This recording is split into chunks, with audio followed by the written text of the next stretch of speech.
Hello, this is Whimsical Dark Studio, and we're going to continue reading 30-second theories today. This is the 50 most thought-provoking theories in science, each explained in half a minute.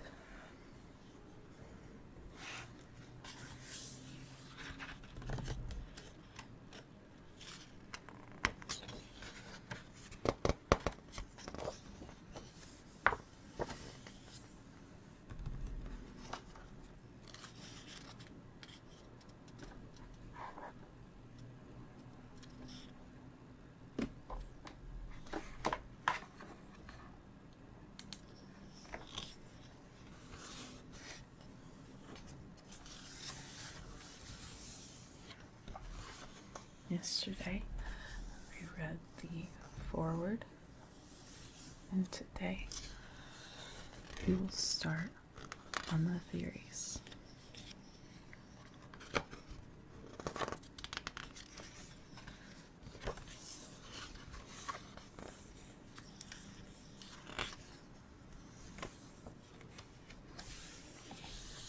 The first theory is principles of least action. This says essentially that things happen in the way that requires the least effort. So, a beam of light will travel in a straight line because that is the shortest path between 2 points. If you drop a ball, it will travel toward the center of the earth. No one is quite sure who came up with the principle of least action, but your everyday experience would probably lead you to come up with it if you thought about it for a bit.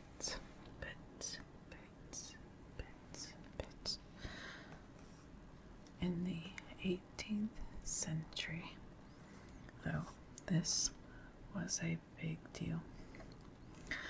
Some of the greatest names in mathematics, such as Leonard Euler, Pierre de Fermat, Gottfried Leibniz, and Voltaire were involved in the argument over who came up with the idea first. It was important to make these kinds of statements at the time because they led to the formation of the equations that describe how things move when acted upon by forces. They also led to the concepts of potential and kinetic energy.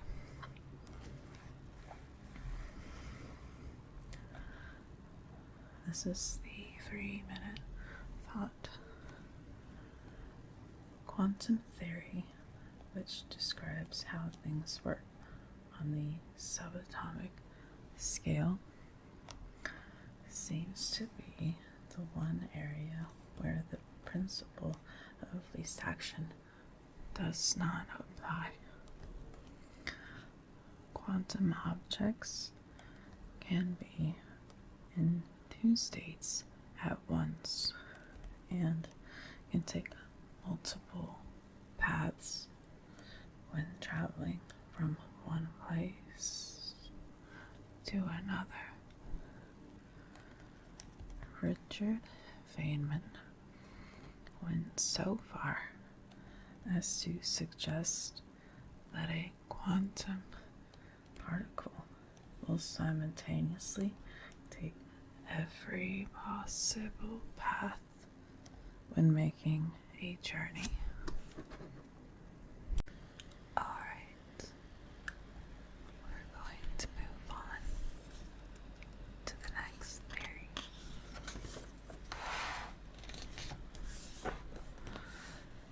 These are the laws of motion. When Isaac Newton sat down and thought about how things move, he worked out 3 laws that are now so familiar. They seem like common sense. First, he said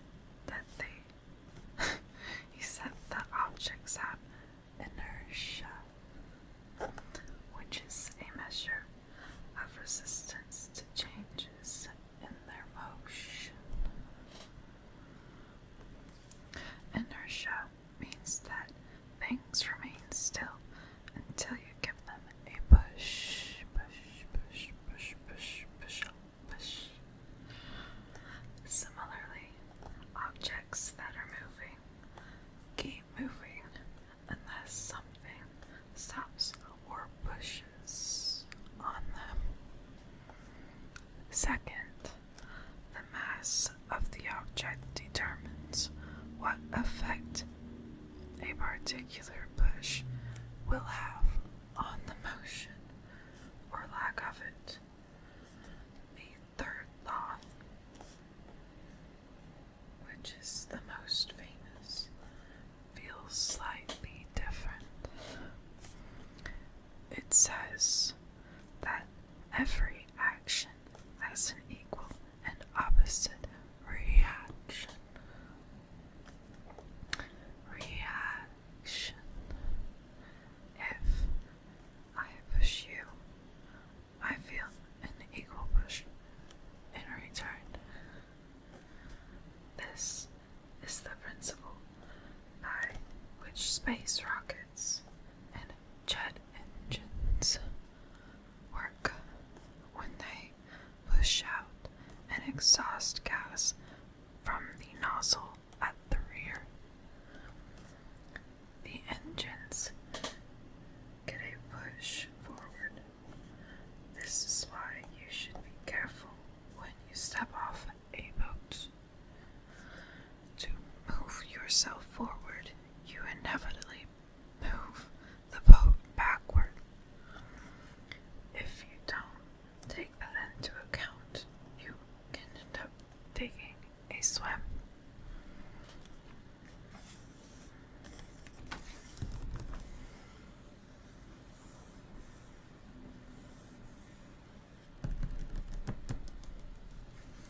The 3-minute thought. Newton's laws are simple but powerfully accurate. They are not accurate enough, however, to describe what happens when things are moving at close to the speed of light or in strong gravitational fields. In such instances, Einstein's theory of relativity takes over and provides our ultimate laws of motion.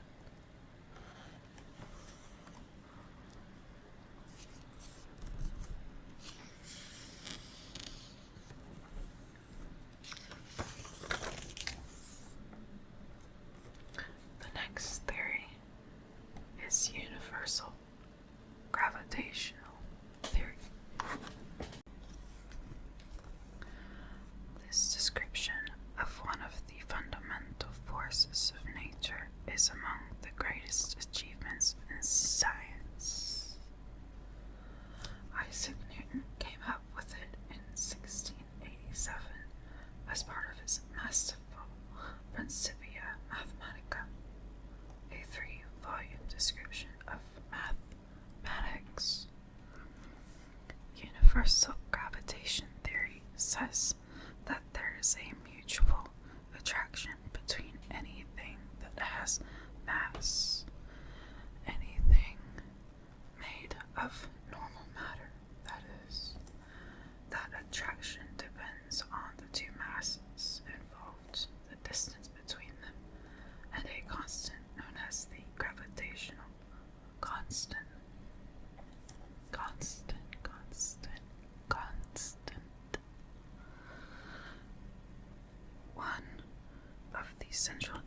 sides of the theory was that the gravitational force follows an inverse square law.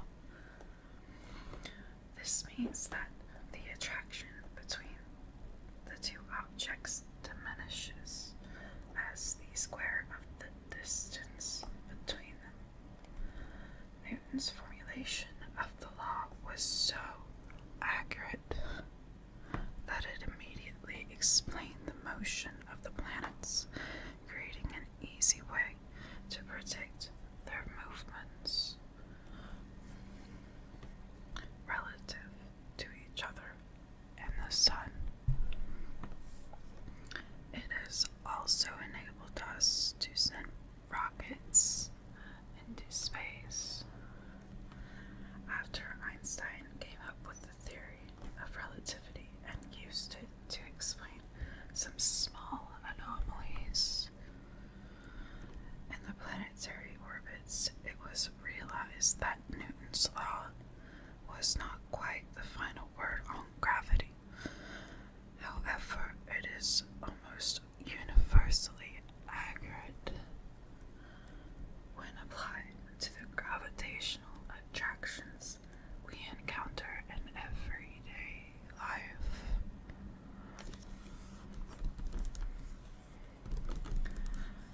You can see the Leaning Tower of Pisa, which is in Italy, I believe, on this page. The 3-minute knot. Some ideas in modern physics suggest that Newton's law of gravitation may need adjusting to consider things separated by less than a millimeter or more than the diameter of the solar system. What's more, no one has good explanation for why things with mass attract each other in the first place, why gravity is much weaker than the other forces of nature, or for the true value of gravitational constant, which is the least accurately measured constant of physics.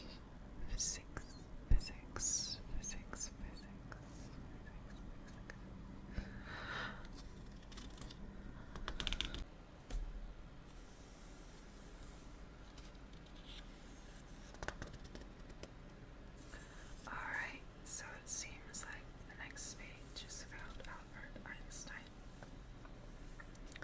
What would you see if you sat on a beam of light? That was the question Albert Einstein asked himself when still a boy. The answer Einstein came up with, the theory of relativity,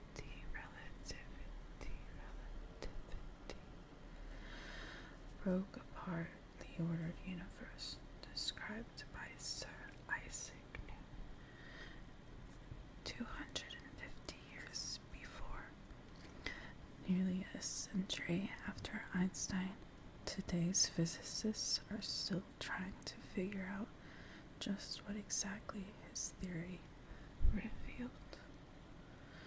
Albert Einstein was born in southern Germany in 1879.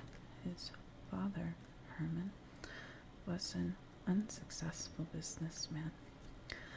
When the family fortunes took a turn for the worse in the 1890s, Albert was left to finish his education alone in Germany.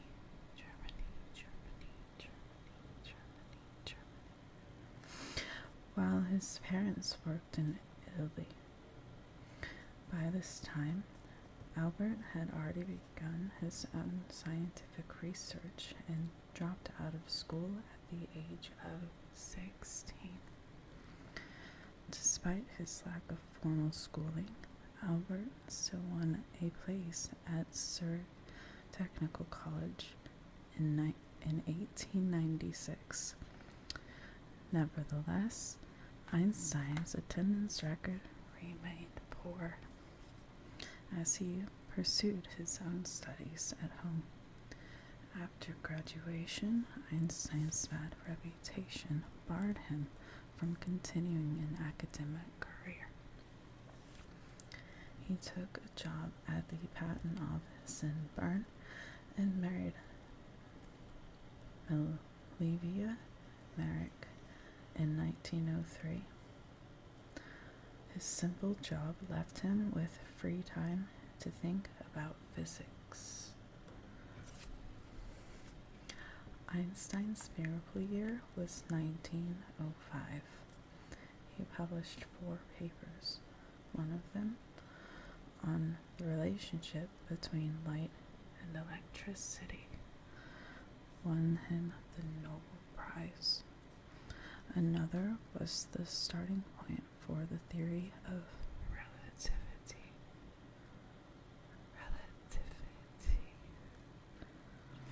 10 years later, Einstein published his general theory of relativity. This theory brought together his ideas on energy, mass, and gravity into a single concept called space-time. As his life was rocked by world war and personal problems, Einstein continued to work. His main goal was to connect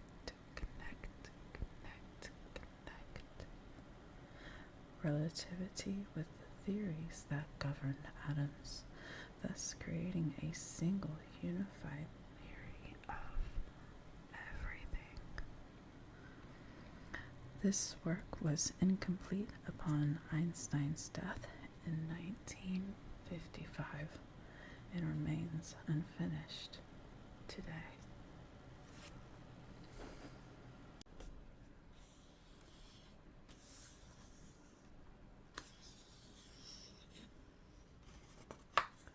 So the next theory is wave theory. You only have to go to the beach and be hit by a wave to appreciate that waves carry energy, but they do so in surprisingly diverse ways. Some waves, such as the sea waves and sound waves, physically move the particles of water or air, or whatever medium they are traveling through. These waves come in 2 types. A sound wave is longitudinal. It creates vibrations that move air parallel to the direction in which the wave is moving. Transverse waves, such as electromagnetic waves, oscillate in a direction perpendicular to the direction of travel. Polaroid sunglasses work because they block out transverse oscillations moving in a certain orientation, for example, up and down.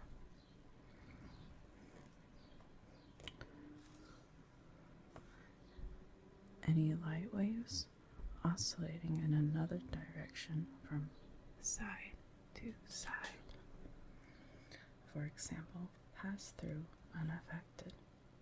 If light was a longitudinal wave, Polaroid lenses would have no effect at all.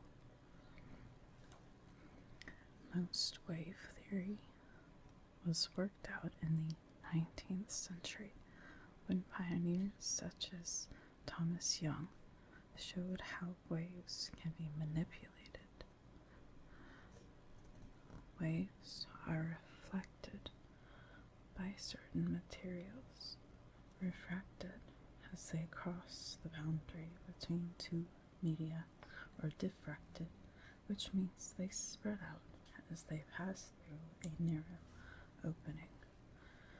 They can also interfere with each other, canceling each other out completely in some regions of the medium while combining into larger, more powerful waves in other areas.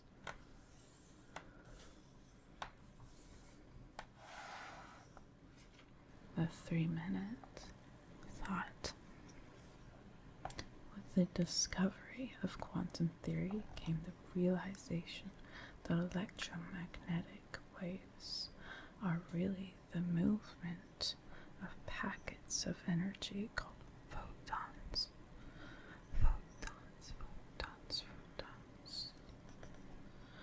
Albert Einstein won a Nobel Prize for this discovery. Before then, light was thought to be a series of waves oscillating at different frequencies. The energy held by a photon relates to the frequency of the light wave's oscillation.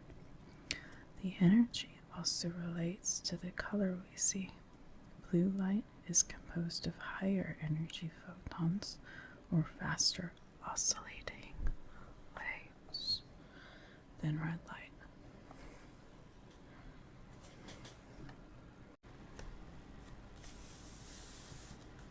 So that was wave theory. Let's move on to the next one. Thermodynamics. If you want to know how heat moves around, you need to understand thermodynamics.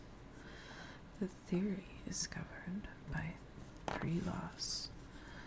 The first one states that whatever is going on, the total energy in the universe stays the same. In other words, you cannot create or destroy energy. You can only change one form of energy into another. The second law says that in isolated systems, entropy always increases. Entropy is a measure of the part of its energy that cannot be put to work in some way. For example, as a watch spring unwinds, it has less and less power to keep the watch running.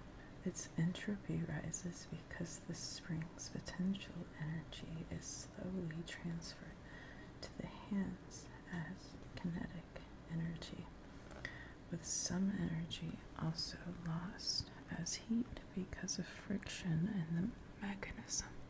The third law says that as a system's temperature drops toward absolute zero, the lowest possible temperature, all natural processes cease to occur, and the entropy reaches a minimum.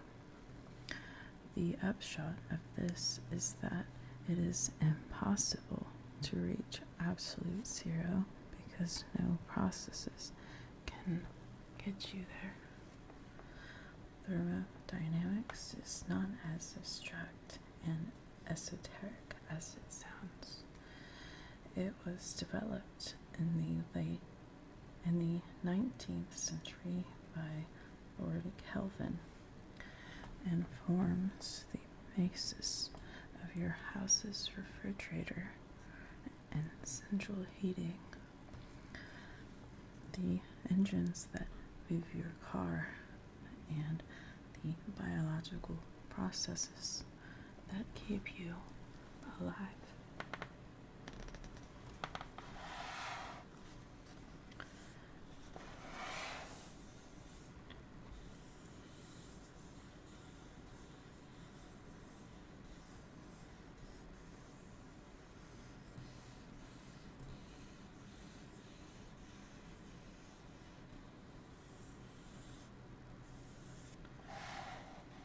The 3-minute thought.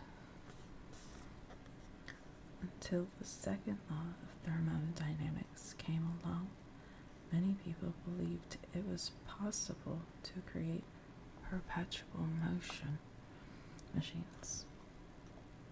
One example was designed to light a house without using up any energy. An electric motor turned a wheel on a generator, which provided power for lighting the house and also for turning the electric motor. Although this may seem daft now, it was big business in the 19th century. Many industrialists tried to solve the problem, hoping to make an immense fortune.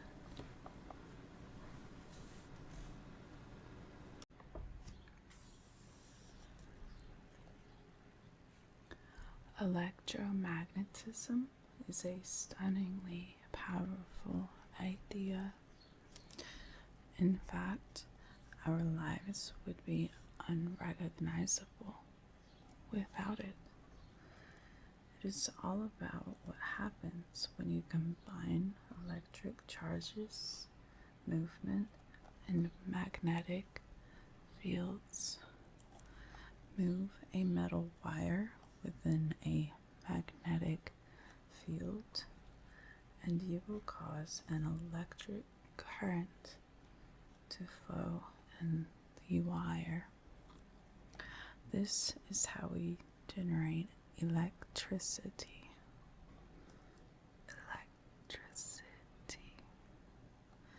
Conversely, send an electric current through a wire, and the movement of electric charges will create a magnetic field.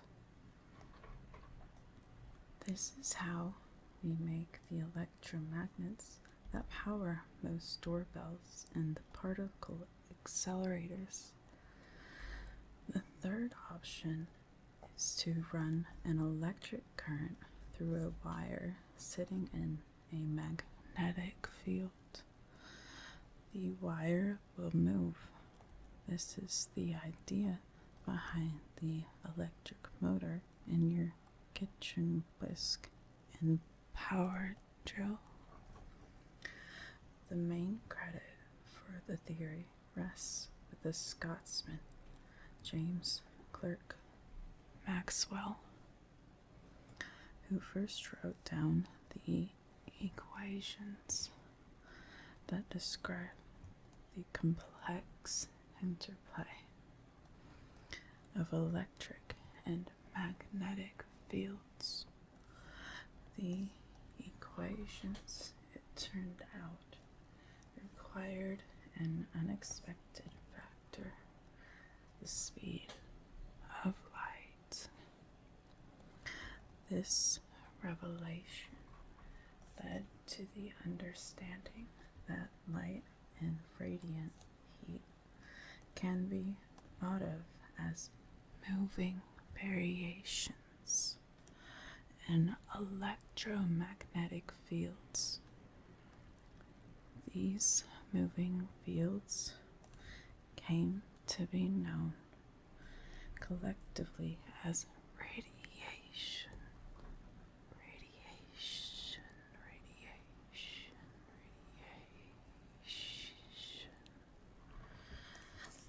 Investigations of radiation led Max Planck to invent quantum theory, and Albert Einstein to come up with this concept of relativity.